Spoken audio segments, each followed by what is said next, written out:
14 प्रदेशवत्व गुण कशास म्हणतात? ज्या शक्तीच्या निमित्ताने प्रत्येक द्रव्याला आपले नियत प्रदेश असतात, त्यामुळे द्रव्यास कोणता तरी आकार अवश्य असतो, त्यास प्रदेशवत्व गुण म्हणतात. तर ज्या शक्तीच्या निमित्ताने द्रव्याला विशिष्ट नियत प्रदेश आहेत, म्हणजेच अमूर्तिक द्रव्य असो की मूर्तिक द्रव्य असो, जरी त्याला आपण निराकार म्हणतो अमूर्तिक द्रव्याला, पण त्याचे विशिष्ट प्रदेश त्याच्यात नियत रूपाने आहेत, म्हणून द्रव्याला कोणता न कोणता आकार असतो. पुद्गलासारखा विशिष्ट त्रिकोण चौकोन आकार नाही म्हणून निराकार म्हटलं जातं जीवाला, पण याचा अर्थ सर्वथा आकाराने रहित आहे असा जर कुणी केला तर तो अर्थ काय झाला? चुकला. तर सर्वथा आकार रहित द्रव्य असू शकत नाही. तर कोणता न कोणता आकार द्रव्याला आहेच. मग जी वस्तू प्रदेशाने सहित आहे तिला विशिष्ट फिगर, विशिष्ट डायमेन्शन असतंच, म्हणजे तिचा आकार असतोच. हे जर लक्षात आलं तर सर्वथा आकार रहित मानणार नाही. मग हा प्रश्न समजून काय फायदा जीवनात? तर आपण सारखं पुद्गलाच्या आकाराला कुणाचा आकार समजत असतो? आपला आकार. शरीर सुंदर आहे म्हणून मी सुंदर आहे. तर शरीराचा आकार कसाही असो, मी जाणणारा त्यापासून कसा आहे? अत्यंत भिन्न आहे. म्हणून इथं प्रदेशवत्व हा शब्द का आलेला आहे? तर वत्व शब्दाने वानपणा दाखवला, म्हणजे अनेक प्रदेशीपणा त्यामध्ये अभिप्रेत आहे. म्हणजे ह्यातनं लक्षात येते की शरीराचा आकार कसाही असला तरी मी जाणणारा त्यापासून अत्यंत भिन्न आहे. म्हणून शरीराचा आकार सुंदर तर मी सुंदर असं मानल्यावर काय फजिती झाली? प्लॅस्टिक सर्जरी केली आणि नंतर मी फार सुंदर झालो, चेहऱ्याची केल्यानंतर वाटायला लागलं, तरुण झालो. आणि तरुण झालं वाटलं आणि परत काय केलं? लग्न केलं. बघा, म्हणजे इतकं रजनीशच्या मागे वगैरे अध्यात्म क्षेत्रात राहिलेला तो विनोद खन्ना, आणि परत काय झाला की आता त्याला तरुण झाल्यासारखं वाटलं आणि परत त्यांनी अध्यात्म सोडून सगळं लग्न करून संसारात प्रवेश केला. म्हणजे शरीराचा आकार आपल्या ध्रुव स्वभावात नाही हे जर समजलं असतं तर ही दुर्दशा झाली नसती. आणि आकारासाठी सगळं चाललेत ना, इतके सगळे ब्युटी पार्लर का चालू आहेत? केसाचे आकार, तोंडाचे आकार, शरीराचे आकार विशिष्ट पद्धतीने ठेवायचे, केशभूषा वेशभूषा, आणि त्याच्यासाठी सगळी आकुलता करून घ्यायची परत. आणि जितकं सौंदर्य वाढवायचा विचार आला तितकं पुढच्या जन्मात स्त्री पर्याय होणार हे निश्चित केलं. म्हणजे जितकं आपण बाहेरचा शृंगार करायला जातो, परत पुढच्या भावात स्त्री झाल्यावर परत आत्ताचीच दुर्दशा भोगून हैराण झालो, आणि परत पुढच्या भावात स्त्री झाल्यावर परत हैराण व्हायचं. म्हणून शृंगाराचे भाव चुकीचे. म्हणून शरीराचा आकार शरीरामध्ये, जीवाचा आकार जीवामध्ये, जीव शरीर रूप होत नाही, शरीर जीवरूप होत नाही. हे लक्षात आलं तर परिग्रह संचय वृत्ती थांबली. किती आपण आकारासाठी करत असतो. आता हे जरा रिंग आहे, परत काय पाहिजे? झुबे पाहिजे, परत काय पाहिजे? आणखीन काय तरी असं वर कानाला वेलीसारखं अडकवायला पाहिजे. म्हणजे हे सगळे वेगवेगळ्या आकाराच्या वस्तू पाहिजेत म्हणून परिग्रह गोळा करायला सुरू झाला. आणि अशा रीतीने एका व्यक्तीला किती कानातले, नाकातले, हातातले, गळ्यातले असतात? पुष्कळ. म्हणजे बघा, धर्मात काही करायचं म्हटलं तर चढावा करून दान गोळा करावं लागतं. म्हणजे ईर्ष्या, तिथं मान कशाचं पोषण. आणि तेच आपण असं एक 10 लाख रुपये देऊन टाका मंदिरला असं म्हटलं तर काय म्हणतो? की आम्हाला सध्या सवड नाही. आणि नवीन 5 तोळ्याची एखादी वस्तू दिसू देत, नेकलेस, की नवीन फॅशनचा, अगदी लेटेस्ट फॅशनचा आहे म्हटलं की लगेच तिथं किती जातात? 25,000 सहज गेले. म्हणजेच हे सगळं काय चाललंय की आपला अमूर्तिक आकार आपल्यामध्ये आहे हे न जाणल्यामुळं ही सगळी दुर्दशा चालली. आणि लग्नाच्या बाजारात तर सगळा कशाचा खेळ आहे? उंचच आहे, बारीकच आहे, ठेंगूच आहे, नाक चपटच आहे, डोळे असेच आहेत, कान तसेच आहेत. म्हणजे सगळी आकाराची चर्चा, आणि ती काय उपयोगी तर नाही. म्हणून स्वभावाला जाणलं, ब्रह्मचर्य घेतलं तर लग्न करण्याची भानगडच राहिली नाही. मग ही अशी आहे तशी आहे म्हणून दुसऱ्याला नावं ठेवलं की कधीतरी आपल्याला नावं ठेवणारे जन्मणार. पैदा केले आपणच, म्हणजे परत कसला ऐकून आपणच दुःखाला प्राप्त होणार. त्या शिंप्याकडे गेलो तरी तिथं भांडणच. तुला सांगितलं तर व्हीचं आणि तू येलो कट करून ठेवलाय. यल कट अजून झाला नाही ना, का होईल तो पण झालाय. म्हणजे हे सगळं काय आहे की विचाराची दुर्दशा. आता भांड मांडलो म्हणून ते लगेच घाबरून ड्रेसचा व्ही कटचा यल कट होऊन बसणार आहे का? पण आपण विनाकारण असंतोष करत असतो. मग तिथंच हे ज्ञान झालं की त्या ड्रेसचा आकार त्याच्यामध्ये माझ्यामध्ये आहे, मी त्या आकारात नाही, त्या आकाराने ज्ञान पण नाही, आनंद पण नाही. हे लक्षात आलं तर विशिष्ट आकाराचं मिळावं म्हणून भांडण संपलं.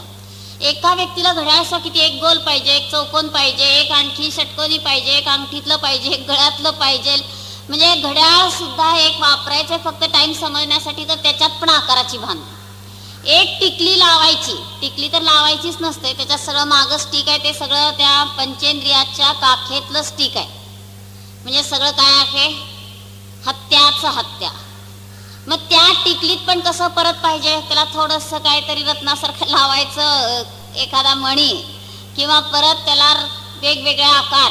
आणि अशासाठी परत परिग्रह संचय वृत्ती वाढली. म्हणून आकार परद्रव्याचा आपल्या ध्रुव स्वभावात नाहीच.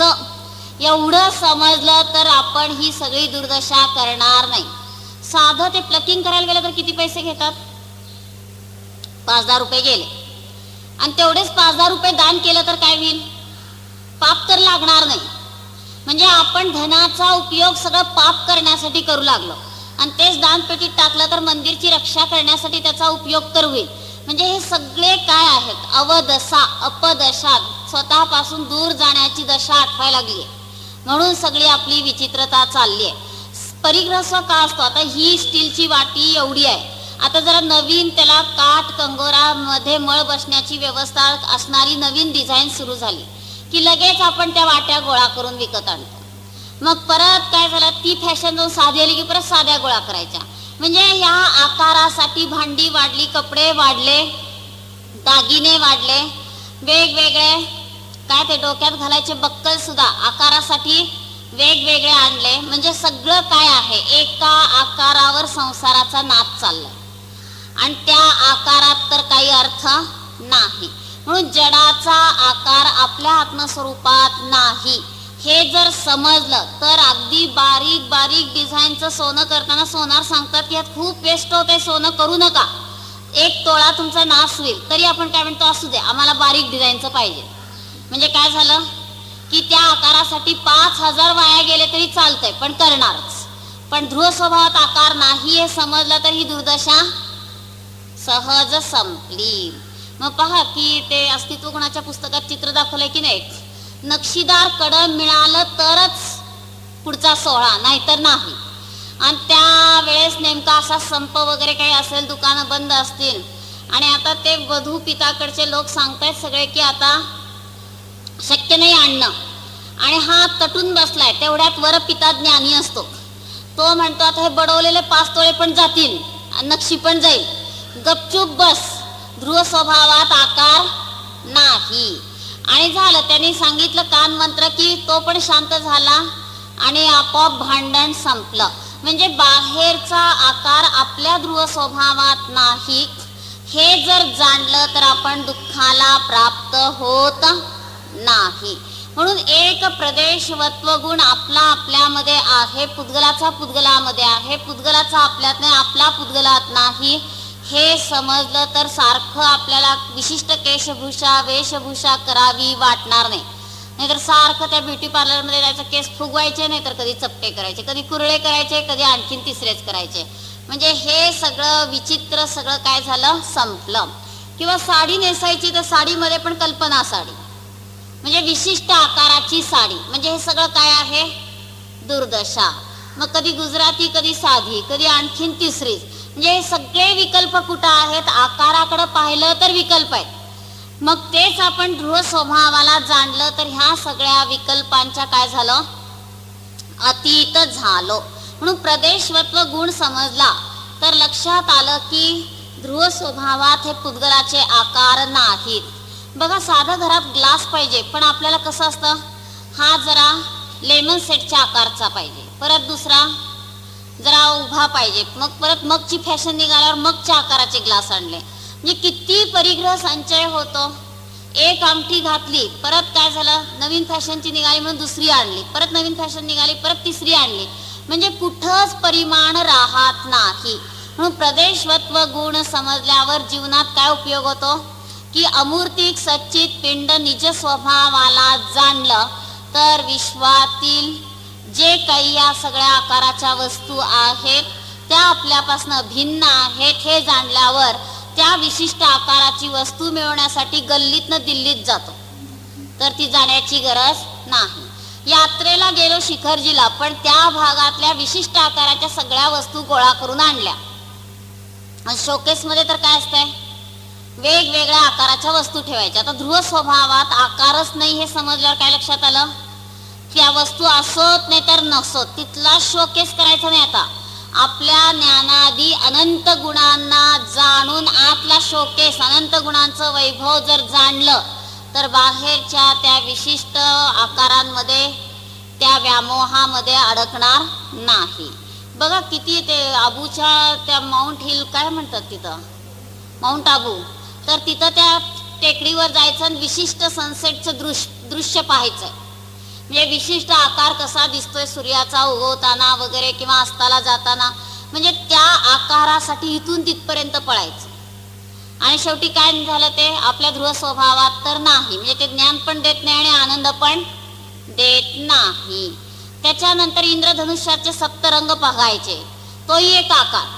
मग हे सगळं पाहण्यासाठी आपली काय चाललेली असते, आकुलता आकुलता. म्हणून आत्मस्वरूपाला जाणलं तर ही सगळी पुढची अनर्थ परंपरा काय होते, संपते. अजून आकाराचा कुठं कुठं प्रश्न येतो, जेवायला बसलो आणि एका काकडीचे 2 तुकडे करूनच जेवायला वाढले. 2 तुकडे म्हणजे अशी मोठी भाजी केली आणि ते बघितलं की इतका राग आला की म्हणायला असलं कुणी शिकवलं, इतके छोटे छोटे पीस केलं तर लवकर शिजतात, व्यवस्थित वाफले जातात आणि ते पचनाला ठीक असतात. आणि एकाचे 2च तुकडे करून केला आता काय जेवणार नाही, आकार बघून भांडण सुरू झालं. किंवा भारताचा नकाशाच, रोटली ताटात पडली ती नकाशाचीच, मग अशी का केली म्हणून त्या दिवशी सहज उपवास झाला रागाने. तर हा सहज उपवास नाही.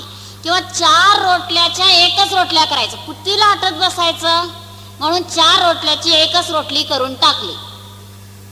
तर तिथं पण काय झालं, अशी जाड झाली की खाणाऱ्याचं पोट इतकं बिघडलं की दुसऱ्या दिवशी तुम्हाला स्वयंपाकच करावा लागला नाही. चांगली आयडिया सांगितली मग की असं जाड जाड करून खाऊ घालायचं की दुसऱ्या दिवशी त्यांनी भात आणि डाळच खायला पाहिजे.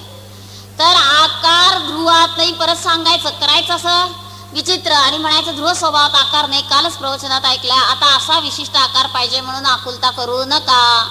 तर असं स्वैराचारी व्हायला पण इथं मोकळीक दिलेली नाही. चुकून चुकलं तर तिथं हे चिंतन करून शांती करायची. मुद्दाम चुकलं आणि म्हणू लागलं ध्रुव स्वभावात आकार नाही म्हणून असं कसंही करू लागलो म्हणलं तर योग्य नाही. म्हणून प्रत्येक क्षणी अंतरंग सावधानता असेल तर आपली दुर्दशा काय होते, संपते.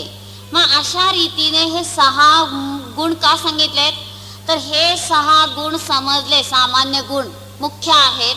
आणि हे समजले तर आपण आनंदी जीवनाला सुरुवात करू शकतो. आणि हे 6 मुख्य गुण जर समजले नाहीत तर आनंदाची आपल्या जीवनात वाटचाल होणार नाही. म्हणून मोक्ष मार्गाच्या दृष्टीने हे 6 मुख्य गुण आहेत. आणि अशा रीतीने ह्या 6 सामान्य गुणांनी, म्हणजे तसे अनेक गुण आहेत पण मुख्य 6 का सांगितले तर ह्यात ईश्वर कर्तृत्वाचा निषेध होतो, तसंच निमित्त कर्तृत्वाचा, परकर्तृत्वाचा पण निषेध होतो. वस्तू सर्वच बाबतीत स्वाधीन आहे हे लक्षात येतं. म्हणजे हे 6 सामान्य गुण समजले तर आनंदी जीवन जगू शकतो आणि हे समजले नाही तर प्रत्येक क्षणी दुःखी जीवन जगतो. म्हणून अतिंद्रिय आनंदासाठी 6 सामान्य गुण समजणं आवश्यक आहे. मग बघा, जसं शरीराचं स्वास्थ्य सुधारू लागलं तर त्याला किती अन्न खाऊ घातलं तर ते पचतं, तसं आपलं आध्यात्मिक स्वास्थ्य म्हणजे आपण तत्वव्यवस्था समजून आनंद घेऊ लागलो तर बाहेर कुणी आपल्याला किती काही म्हणो, अनुकूल म्हणो, प्रतिकूल म्हणो, चांगलं म्हणो, वाईट म्हणो, तर तिथं सुद्धा आपलं स्वास्थ्य असं सुधारलं की परामध्ये विकल्पच गेले नाहीत, इष्टनिष्ठ भाव झाले नाहीत, मी ज्ञायक आहे म्हणून स्वतःमध्ये राहिला तर स्वास्थ्य सुधारलं. एक वाक्य असं वाचण्यात आलं की त्यात त्याने असं लिहिलंय की समजा आपण अन्याय करून खूप पैसा गोळा केला आणि त्या अन्यायाच्या पापाच्या उदयात आता शरीरात विकृती झाली आणि शरीरात विकृती झाली तर त्या पैशाने ती विकृती जाते का? म्हणजे पाप तर झालं परंतु अशी विकृती झाली की त्या पैशाने आता तो त्या विकृतीला दूर करून स्वास्थ्याला प्राप्त होऊ शकत नाही. मग तसा तर अन्याय कोणता केलाय? स्वतःला न जाणणं हाच अन्याय. शरीराच्या आकारामध्ये मी सुंदर, मी हाईट, बॉडी ग्रेट असं म्हणून त्यात एकत्व बुद्धी केली. मग या अन्यायाने जे आम्ही औदैक भाव कमावले आहेत तर त्या औदैक भावाने आम्ही शांतीला प्राप्त होणार नाही. म्हणून शांती मिळवायची असेल, अतिंद्रिय आनंद मिळवायचा असेल तर त्याच्यासाठी वस्तुव्यवस्था जाणून स्वपरभेद विज्ञान करून हा मी जीव आहे असं जर जाणलं तर आपल्या जीवनातली दुर्दशा संपते. द्रव्ये किती आहेत व कोणती आहेत? द्रव्ये 6 आहेत: जीव, पुद्गल, धर्म, अधर्म, आकाश आणि काल. आता प्रत्येक द्रव्याचे विशेष गुण कोणते? जीव द्रव्य चैतन्य, ज्ञान, दर्शन, सम्यक्त्व, चारित्र, सुख, वीर्य इत्यादी. पुद्गल द्रव्याचे विशेष गुण स्पर्श, रस, गंध, वर्ण इत्यादी. धर्म द्रव्याचं गती, हेतुत्व इत्यादी. अधर्म द्रव्याचं स्थिती, हेतुत्व इत्यादी. आणि आकाश द्रव्याचं अवगाहन, हेतुत्व इत्यादी. काल द्रव्याचं परिवर्तन, हेतुत्व इत्यादी. काही गुण एकापेक्षा अधिक द्रव्यांमध्ये आढळतात, जसे क्रियावानपणा जीव पुद्गलामध्ये व अमूर्तत्व शक्ती पुद्गल सोडून शेष 5 द्रव्यांमध्ये आढळते.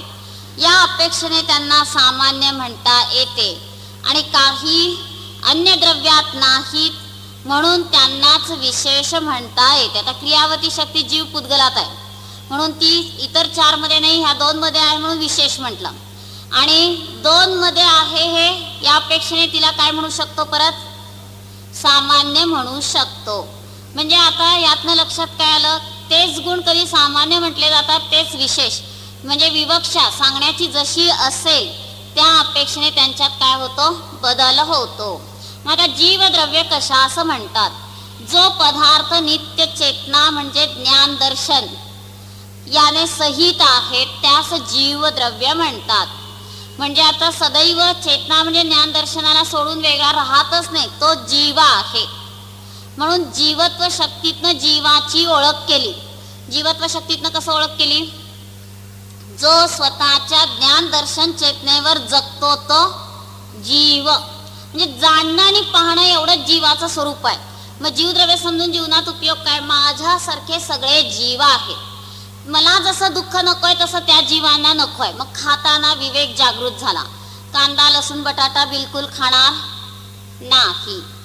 त्याच्यानंतर अगाळीत पाणी पिणार नाही. म्हणजेच त्या एका थेंबात बाहेरच्या शास्त्रज्ञांनी सांगितलंय, कॅप्टन स्कोर्सबी नावाच्या शास्त्रज्ञाने 36,665 जीव आहेत. आपल्या भगवंतांनी तर काय सांगितलं? अनंत जीव आहेत.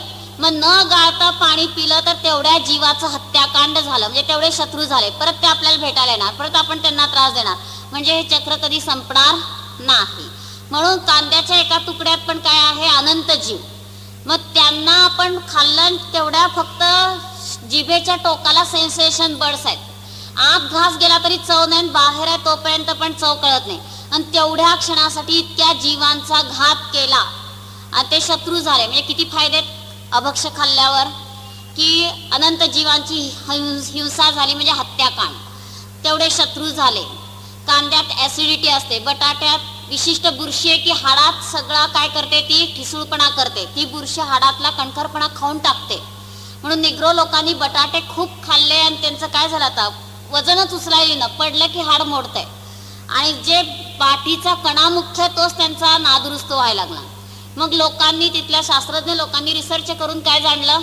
बटाटे खूप खाल्ल्यामुळे असं झालंय. स्वस्त म्हणून ते खातात आणि त्यामुळे त्यांची दुर्दशा झाली.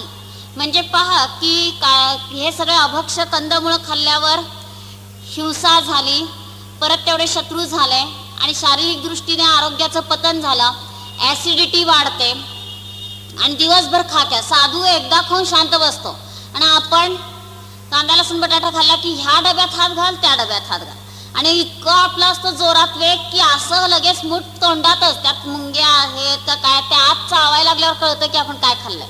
म्हणजे इतकी विचित्रता असते. इतकं होत नाही करताना सुद्धा इकडं तळायचं आणि इकडं लगेच सोडायचं येतात का, तर आत शांतीच नाही ना, म्हणजे संयमच राहिला नाही. कुठलंही खाताना आधी नमोकार मंत्र सिद्धभक्ती म्हणून, नंतर शेवटी सिद्धभक्ती म्हणून संपवायचं. हात धुवून खाणं, हात धुवून 3 वेळा, परत न पिलेल्या त्या पेल्यातल्या पाण्याने तोंड धुवून हात धुवून उठतो का, एवढं सगळं करतो का व्यवस्थित, तेच प्यायचं आणि त्याच्यानेच हात धुवायचं आणि परत काय ते काय संयम नाही, काय नाही, हात धुवायची भानगड नाही. असं गेलं की असंच तोंडात. म्हणजे हे सगळं असं का झालं, तर आपण अनशन स्वभावी आहोत हे विसरलो. आणि ॲसिडिटी इतकी वाढली की त्यामुळं आपल्याला सारखी खाक्या सुटली आणि परत त्याच्यात अमोनिया वायू आहे कांद्यात, आणि तो फोडला की त्या एरियातले सगळे जीव मरतात. म्हणजे काय झालं, आपल्या डोळ्यातनंही पाणी येत आहे. म्हणजे सूक्ष्म जीवांची पण हिंसा आणि त्यात इतके सगळे दोष, आणि एवढं करून खाऊन तरी त्यात 1 किलो आनंद मिळाला. एका कांद्याच्या 1 किलोत 1 किलो आनंद बँक बॅलन्स झाला असं म्हणलं तरी ठीक होतं, पण तसं तर काही होत नाही. त्यात आनंद गुणच नाही. जिथं ज्ञान आहे तिथं आनंद आहे. जीवामध्ये ज्ञान पण आहे आणि जीवामध्ये आनंद आहे. कॉम्प्युटरमध्ये जेवढं फीड केलं तेवढं उत्तर आलं, पण त्याला सेन्सेशन आहे का, मी हे सोडवलं मला आल्हाद वाटतो. आणि आपण एखादं जरी नवीन प्रॉब्लेम सोडवलं तर आपल्याला ज्ञान पण होत आहे, तिथं आल्हाद पण वाटतं. म्हणजेच यातनं काय लक्षात घ्यायचं, जीवामध्ये ज्ञान पण आहे, आनंद आहे. बाहेरच्या वस्तूत ज्ञान पण नाही, आनंद पण नाही. टीव्ही समोर खूप प्रेक्षक आहेत म्हणून टीव्ही अगं हसतोय, आणि थोड्या वेळाने सगळे शास्त्राला गेले म्हणून आता तुम्ही घरी जाईपर्यंत रुसून बसतोय, असं काय आहे का. म्हणजे टीव्हीला ज्ञानच नाही आणि त्यात आनंद पण नाही.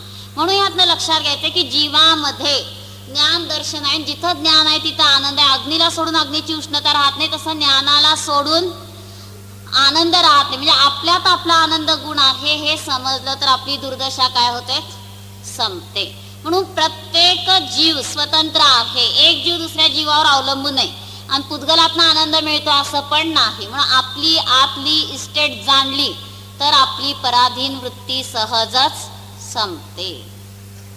विश्वातील प्रत्येक जीव, तो भारतीय असो, अमेरिकन असो, सूक्ष्म असो की स्थूल असो, टाहो फोडत आहे आनंद हवा, शांती हवी. सुख हवे, चिंता नको, दुःख नको. शांती आनंद देखील कसे पाहिजे, क्षणिक नको, शाश्वत पाहिजे. साधी नोकरी जरी करायची असेल तर तेथेही जास्त पगाराची व कमी मुदतीची नोकरी न स्वीकारता कमी पगाराची पण कायम टिकणारीच नोकरी सुज्ञ व्यक्ती स्वीकारतात. पहा, लौकिकात तर चतुराई करतो, तशीच चतुराई खऱ्या आनंद प्राप्तीसाठी करणे आवश्यक आहे. जीवनरूपी प्रयोगशाळेत ह्या आत्मानंदाचा प्रयोग करून शाश्वत टिकणारा आनंद स्वीकारायला पाहिजे, क्षणिक नकोच.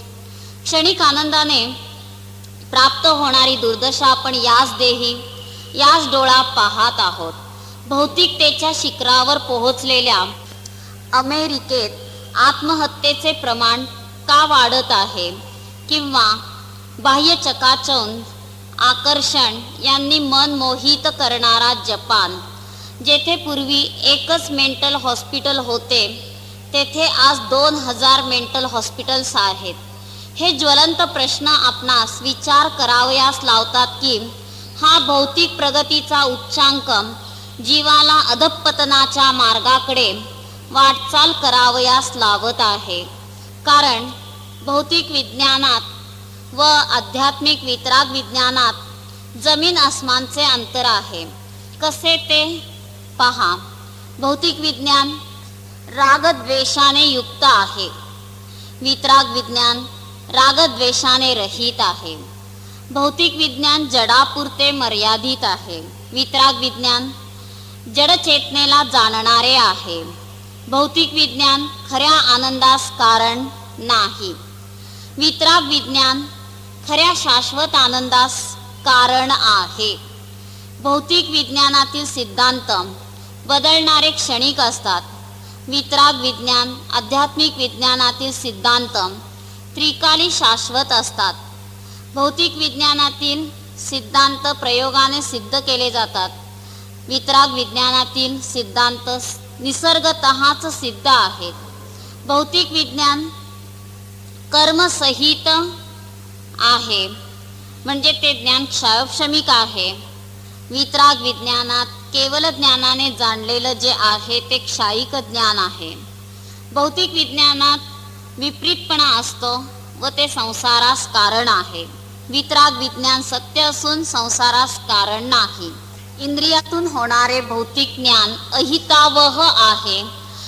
अतींद्रिय ज्ञानाने होणारे आध्यात्मिक ज्ञान हितरूप आहे. स्वभावास जाणा.